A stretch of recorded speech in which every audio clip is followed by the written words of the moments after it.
kelompok 13 kami akan mempresentasikan tentang Riset akuntansi paradigma.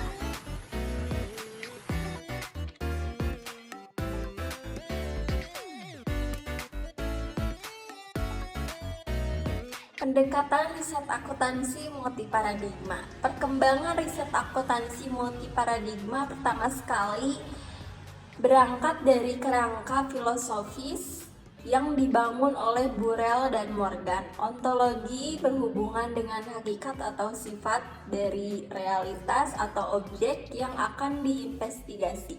Pendekatan subjektifme memberikan penekanan bahwa pengetahuan bersifat sangat subjektif dan spiritual atau transendental. Selanjutnya ada paradigma fungsionalis. Nah, dalam aliran positivis ada teori dan seperangkat pernyataan hasil observasi independen yang digunakan untuk membenarkan, memverifikasi kebenaran teori. Beberapa argumentasi teoritis dalam paradigma fungsionalis ini dijelaskan metodologi riset yang digunakan oleh para fungsionalis mengikuti metode yang digunakan dalam ilmu alam. Penganut aliran ini melakukan deskripsi atas variabel, membangun dan menyatakan secara statistika. Macintosh dan William memfokuskan pada peranan manajerial dan perilaku penganggaran, dan mereka menentukan bahwa beberapa manajer menggunakan sistem penganggaran dengan cara strategis dan beberapa menggunakan cara-cara yang umum. Beberapa kelemahan metodologi paradigma fungsionalis ini dalam riset akuntansi, terutama akuntansi keperilakuan, mulai dirasakan oleh peneliti akuntansi lainnya. Meskipun demikian, kerangka ala Descartes seringkali sangat tidak sesuai untuk fenomena-fenomena yang mereka menggambarkan, dan akibatnya model-model mereka telah menjadi semakin tidak realistis.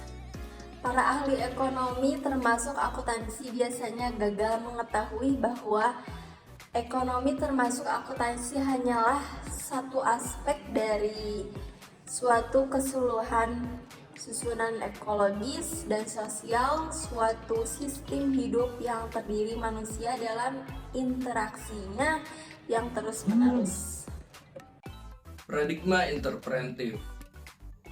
Paradigma ini juga disebut dengan interaksionis subjektif. Pendekatan alternatif ini berasal dari filosof Jerman yang menitik beratkan pada peranan bahasa, interpretasi, dan pemahaman dalam ilmu sosial. Sedangkan menurut Burrell dan Morgan, paradigma ini menggunakan cara pandang para nominalis yang melihat realitas sosial sebagai sesuatu yang hanya merupakan label nama atau konsep yang digunakan untuk membangun realitas dan tidak ada sesuatu yang nyata, melainkan hanyalah penamaan atas sesuatu yang diciptakan oleh manusia atau merupakan produk manusia itu sendiri. Bagi paradigma interpretatif ini, ilmu pengetahuan tidak digunakan untuk menjelaskan dan memprediksi. Berkaitan dengan sistem pengendalian dan akuntansi manajemen, menurut Macintosh terdapat dua perbedaan antara paradigma fungsionalis dengan interpretif.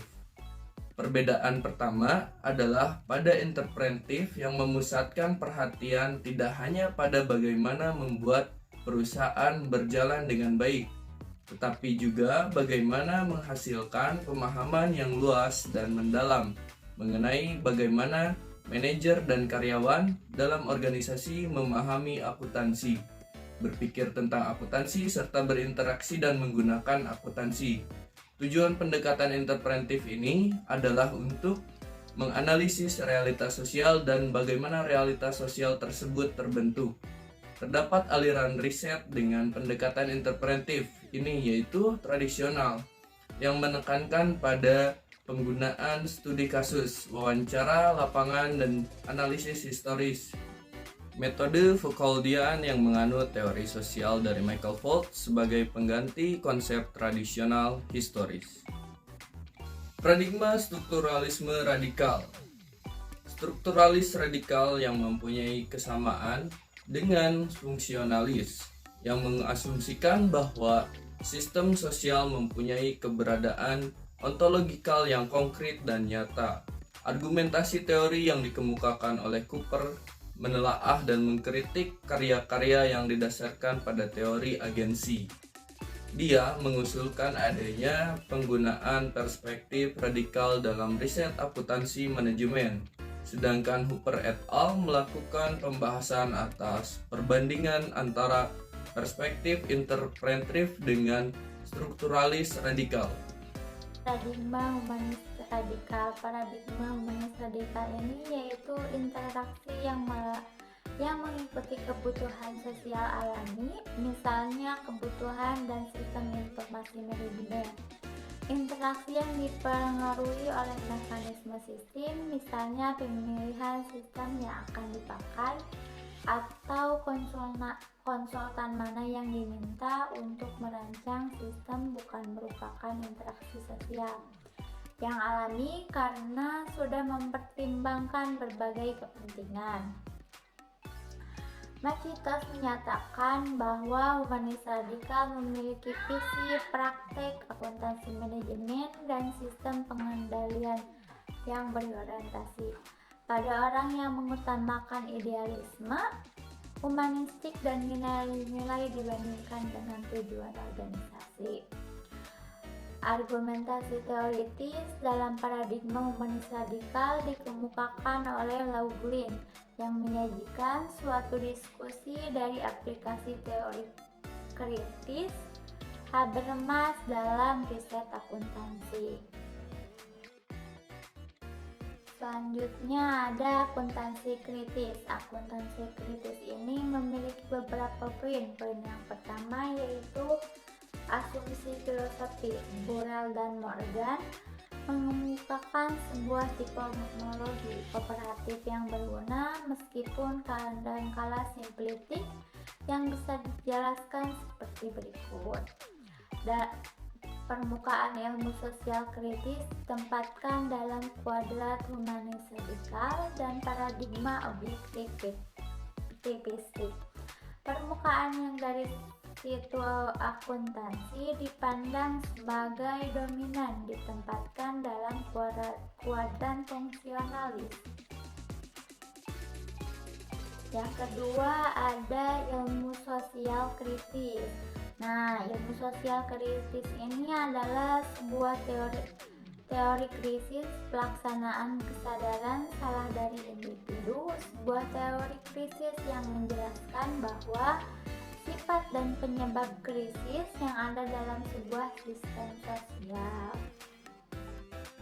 Nah, untuk selanjutnya ada kritis akuntansi. Kritis akuntansi ini ditampilkan dalam ilmu sosial kritis. Masih bisa menerima kritikan tertentu. Contoh, kritik tersebut bisa menunjukkan bahwa observasi yang bersemangat faktanya adalah yang tidak mungkin, yang karena itu menonjolkan kesalahan utama dalam epistemologi dari akuntansi. Sayangnya, ilmu sosial kritis tidak menghasilkan solusi yang mujarab. Terima kasih. Terima kasih sudah memperhatikan. Wassalamualaikum warahmatullahi wabarakatuh. See you.